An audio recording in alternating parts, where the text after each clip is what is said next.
Eu sou Felipe Bussinger Lopes, gerente do projeto NAGE, o Núcleo de Apoio à Gestão da Inovação da PoliUSP, e a gente vai dar sequência aqui numa entrevista com o CTC, o Centro de Tecnologia Canavieira, em Piracicaba, e a gente está hoje com o André Cabreira, que é especialista no setor sucroenergético, especialista em estratégias para o setor sucroenergético. Atualmente é o gestor do Escritório de Planejamento Estratégico e de Projetos do CTC. Bem-vindo, André. Obrigado. André, conhecendo o CTC então como um centro de referência mundial para pesquisas de caráter disruptiva com relação ao setor sucroenergético, e considerando o desafio também de ter cerca de 350 pesquisadores, 350 pessoas trabalhando para gerar essas inovações e essas tecnologias, queria que você contasse um pouquinho para a gente como é que funciona a dinâmica de gestão desses projetos de inovação, começando talvez com como é que surgem as ideias e como é que são selecionadas as ideias de projetos. Tudo bem, Felipe. Os projetos, eles surgem, a maior parte deles vem por demandas externas até nós, mas geralmente são demandas pontuais e pequenas, e a gente tenta agrupar essas demandas em grandes projetos. Algumas outras coisas acontecem da gente observar o que tem de mais inovador no mundo em outras culturas e tentar aplicar isso para a cultura da cana. Mas, além disso, tem inúmeros canais nos quais os projetos chegam até nós. Então, por exemplo, tem pesquisadores de doutorado, de mestrado, que eles precisam de informações específicas, eles vêm consultar se a gente já tem isso nos bancos de dados, eventualmente nessa conversa surgem até projetos novos. Algo novo até para o CTC, ele vem para buscar alguma coisa para ele, para uma pesquisa dele, e naturalmente isso transborda para o próprio CTC. Pode gerar uma coisa nova, trazer novas ideias, enfim. Esse processo de inovação, ou melhor, esse processo do screening tecnológico, que é buscar as tecnologias que a gente vai pesquisar e aprimorar para transformar em aplicáveis ao setor foco nosso, ele é muito dinâmico. Tem semanas que a gente recebe 3, 4, 5 pessoas, e-mails, telefonemas, etc., propondo para a gente coisas novas. Então a gente tem um processo grande, um filtro inicial, que passa por avaliar se o que esse projeto vai nos levar, ele faz parte da estratégia atual do CTC. A nossa estratégia é trazer inovações para o setor que façam com que a gente tenha a redução do custo de produção do etanol, do açúcar, da bioenergia, enfim, dos produtos que podem sair da cana. Então, a partir disso, a gente estuda a estratégia. Tem ou não tem afinidade estratégica? Havendo afinidade estratégica, a gente começa a ter uma ideia do qual a complexidade, qual o tamanho, qual o tempo de maturação de um projeto desse. Então a gente tem algumas matrizes que a gente avalia se esse projeto entra imediatamente, se esse projeto fica para se juntar com outros ou se esse projeto simplesmente é descartado naquele momento. A partir daí a gente termina o que seria o planejamento estratégico, de grosso modo falar que nosso planejamento estratégico, a gente está enxergando o que a gente quer para o setor nos próximos 10, 15 anos e a gente vê se esses projetos têm a ver. A partir do momento que esse projeto é considerado como um projeto que tem alinhamento estratégico, ele passa por outros filtros que são qual seria o custo para executar, se existe ou não, por exemplo, a possibilidade da gente ter a propriedade intelectual disso, criar uma patente. Projetos que não são patenteáveis, a gente já tem menos interesse, porque existe a possibilidade da gente investir na inovação e alguém vir e copiar a ideia. Depois a gente entra no ciclo de PMO, propriamente dito. O nosso ciclo de PMO ele tem fases bem definidas. A primeira delas é um anteprojeto. Então, entrou lá no anteprojeto. A gente vai dimensionar qual o tamanho da equipe, qual o prazo, vai fazer os grandes números desse projeto.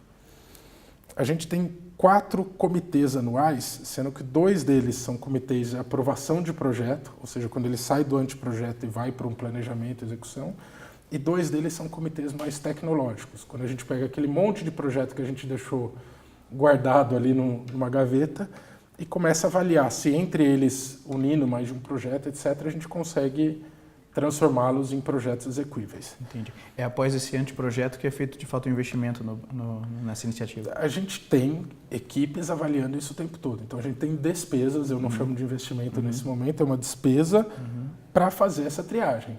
Tá? Então, se é um projeto relacionado à fermentação e coisas do tipo, a gente vai procurar nossas equipes que são especialistas nisso.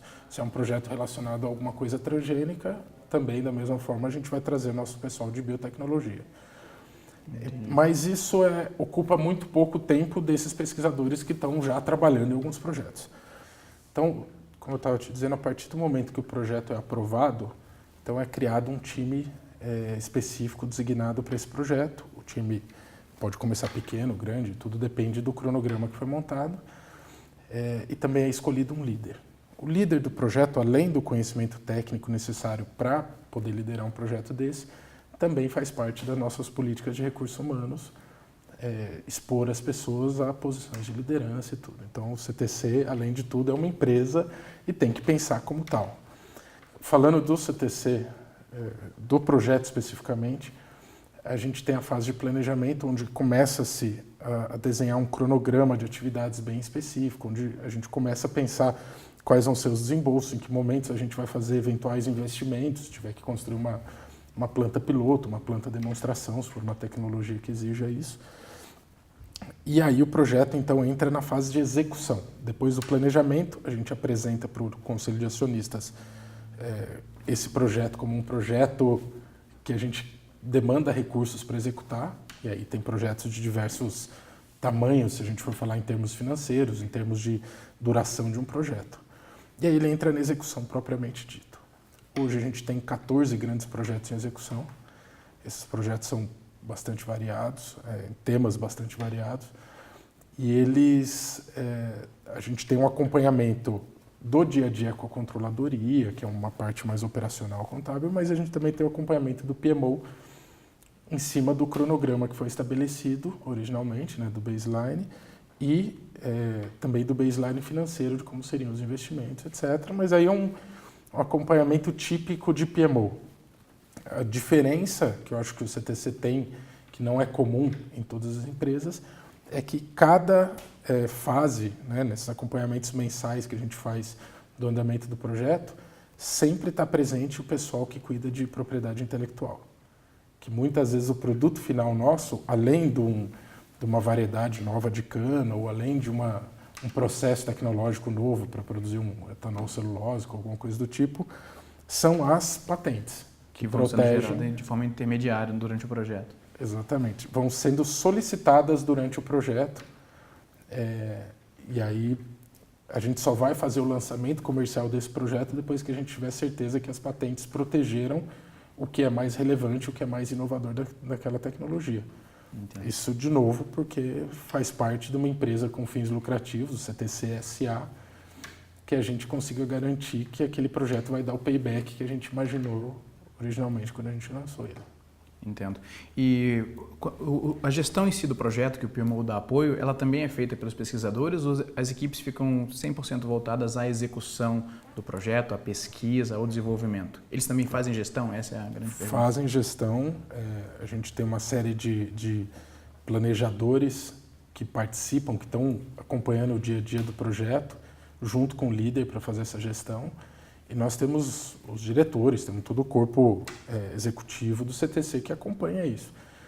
Então a gente tem, dentro desse lado de gestão, a gente tem algumas iniciativas bem interessantes que são, por exemplo, o workshop trimestral para troca de melhores práticas. Então a gente coloca no nosso auditório, durante um dia todo, os 14 projetos apresentam a sua evolução, contam quais foram os seus desafios, sejam eles técnicos, sejam eles de gestão mesmo, e os demais times que estão lá presentes podem opinar dizendo eu tive esse problema e passei de tal forma, ou o contrário, o projeto que está sendo apresentado pode dizer eu tive esse problema, passei de tal forma, e os outros times com isso evitam de passar pelo mesmo problema. Eventualmente também é apresentado um problema que ainda não foi solucionado? Sim. Muitas vezes o foco de quem está apresentando o seu projeto é expor os seus problemas, suas dificuldades técnicas ou de gestão, e as outras equipes podem contribuir com isso. Interessante. Então, gerando, na realidade, uma triangulação, uma experiência da equipe inteira para promover uma inovação, uma mudança ou uma solução para um problema que seja eventualmente peculiar dessa equipe, né? Sim. É a nossa forma de fazer melhores práticas, lições aprendidas, ou seja, faz parte do nosso grupo de gestão do conhecimento. Entendi. E quando a gente tem um projeto típico de vocês, um de melhoramento genético, por exemplo, a gente já conhece, sabe que é através dos royalties que vocês fazem a difusão disso ao mercado. Sim. E no caso de um projeto novo, de uma nova tecnologia em desenvolvimento, que ainda não foi pensado ou solucionado o modelo de negócio, como é que funciona esse pensamento de como será o modelo de negócio, como será difundido isso ao mercado, quem pensa isso, em que momento? Quando a gente faz o anteprojeto, já é feita uma primeira proposta. Qual vai ser o modelo de faturamento associado a esse projeto? E pode ser o que você imaginar, é totalmente aberto nesse momento. Então, naturalmente o pessoal pensa muito em royalties, mas também tem casos, por exemplo, dos novos métodos de plantio, onde a gente pretende vender sementes artificiais de cana. Então, assim, a gente vai ter um produto de fato. Num etanol de segunda geração, a gente fornece para a usina um vinho, que é um líquido que tem o álcool ali inserido, o etanol está ali inserido e a usina só vai destilar. Então tem várias formas de fazer com que isso se transforme. Depois, na etapa de planejamento, aí tem um dos milestones da etapa de planejamento é fazer um plano de marketing. A hora que define-se o plano de marketing, aí tem que saber canal de venda, tem que saber qual que é o produto ou serviço que vai ser ofertado e tudo isso. Muitas vezes, não sempre, mas muitas vezes não vai ser exatamente como foi pensado no anteprojeto.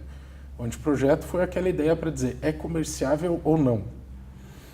E quando você faz o plano de marketing, não. Aí você passa a usar aquele plano de marketing como estrutura de todo o seu modelo. Você vai ter seus gastos com pesquisa, etc. Mas toda a sua receita ela tem que estar embasada num plano de marketing aprovado, aceito pela esse projeto específico. Interessante.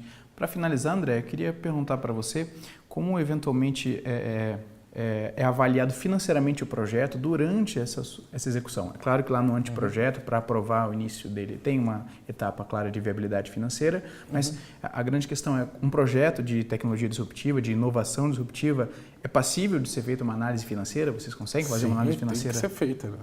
Uma vez que o CTC se transformou numa empresa com fins lucrativos, a gente tem que fazer essa análise financeira, sim.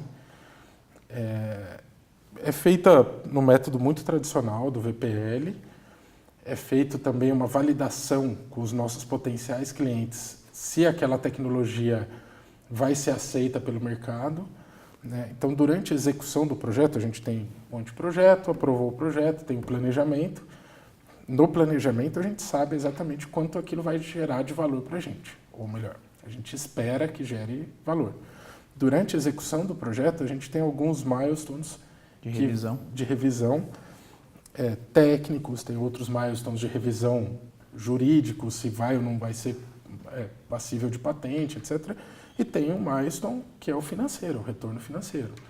Então, se o projeto, ao longo da execução, a gente descobre que não vai ter, ou o mercado não é tão grande quanto a gente esperava, ou o preço não vai ser possível porque alguém está lançando uma tecnologia concorrente, coisas do tipo, a gente vai refazer a avaliação. E essa é uma coisa difícil que um centro de tecnologia tem que aceitar e saber fazer. A gente tem o que eu chamo de brincadeira, que é o botão de eject do projeto. Ele está sempre ali, a gente não quer ter que apertar. Mas se a gente vê que ele não vai dar o retorno financeiro, a gente reavalia, espera aí, tem alguma saída, eu posso combinar esse projeto com algum outro projeto, ou seja, ele passa a ser parte de um outro projeto e juntos eles têm que dar viabilidade, ou pode acontecer no limite da gente parar um projeto, como já aconteceu no passado, não é comum, mas já aconteceu. Entendi, André. Perfeito. Então, na realidade, a gente consegue ver que um projeto de inovação ele tem sim a possibilidade de se projetar um fluxo de caixa, de fazer uma estimativa e interpretar, aplicar ferramentas de valoração, de medição do potencial desse projeto como um bom projeto de desenvolvimento, né? Bom, agradeço, foi excelente a nossa conversa, deu para entender como, de fato, gestão de projetos, eventualmente, é possível transformar a gestão da inovação em algo, de certa forma, processual, bem estruturado, para trazer, de fato, os resultados previstos e desejados quando a gente fala de pesquisa e desenvolvimento. Muito obrigado, André. Sem dúvida nenhuma. A natureza do nosso negócio é inovar e a gente tem que fazer isso da forma mais profissional possível. Muito obrigado, André. Obrigado.